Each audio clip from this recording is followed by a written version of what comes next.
તો રાજકોટમાં તહેવાર નજીક આવતા જ તેલના ભાવમાં ભડકો થયો છે ત્યારે સિંગતેલના ભાવમાં છેલ્લા 15 દિવસમાં 50 રૂપિયાનો વધારો નોંધાયો છે। હાલ સિંગતેલનો ડબ્બો 2950 થી 3000 રૂપિયે વેચાઈ રહ્યો છે તો કપાસિયા તેલમાં પણ છેલ્લા 15 દિવસમાં 60 રૂપિયાનો વધારો નોંધાયો છે। હાલ કપાસિયા તેલનો ડબ્બો 2850 રૂપિયે વેચાઈ રહ્યો છે તો સનફ્લાવર તેલમાં પણ છેલ્લા 15 દિવસમાં 50 રૂપિયા જેટલો વધારો નોંધાયો છે।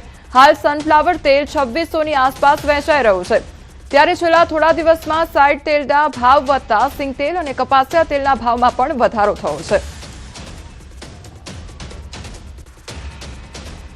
ચાના રસિયાઓ મોંઘવારીનો હવે માર સહન કરવા માટે તૈયાર થઈ જજો। અમદાવાદમાં પણ મોંઘી થઈ શકે છે ચાની ચુસ્કી તો ખાંડના ભાવ વધતા એક કપ ચા મોંઘી થઈ શકે છે। ખાંડના ભાવ વધારાની સીધી અસર હવે ચાની કિટલીઓ પર થઈ શકે છે। ચાના વેપારીઓ ભાવ વધારવાની કરી રહ્યા છે વિચારણા ત્યારે ખાંડના ભાવમાં છેલ્લા દિવસોમાં નોંધપાત્ર વધારો નોંધાયો છે અને અમદાવાદમાં ખાંડનો કિલોનો ભાવ 60 થી 75 રૂપિયા નોંધાયો છે। ખાંડ મોંઘી થતા કેટલી સંચાલકોનો ખર્ચ વધ્યો છે તો ગેસ સિલિન્ડરની અછત સમયે પણ ચાના ભાવમાં વધારો થયો હતો। હવે ફરી ચાનો કપ મોંઘો થવાની શક્યતા છે। ચાના ભાવ વધશે તો સામાન્ય ગ્રાહકોના બજેટ પર પણ સીધી અસર પડશે।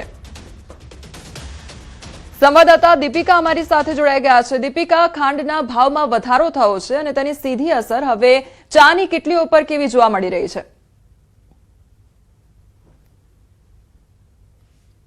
કોમલ, 1 વાગ્યાનો ટાઈમ છે ને અમદાવાદમાં પણ ચાના રસિયાઓ છે 1 વાગે પણ ચા પીતા જોવા મળી રહ્યા છે અને તે પ્રકારની અસર છે તે બિલકુલ વેપારીઓ પર પણ જોવા મળી રહી છે। ખાસ કરીને રવિવારનો દિવસ અને સૌથી વધારે જ્યારે લોકો બહાર આવતા હોય, ચા જે છે હંમેશ માટે લોકોની ફેવરિટ રહી છે। ચાની ચુસ્કી માત્ર સવારની મોતાજ નથી, બપોરના સમયે પણ જ્યારે લોકો ચા પીતા જોવા મળતા હોય ત્યારે મહત્વની વાત એ છે કે ચાનો જે ભાવ વધારો છે લોકોના ખિસ્સા ઉપર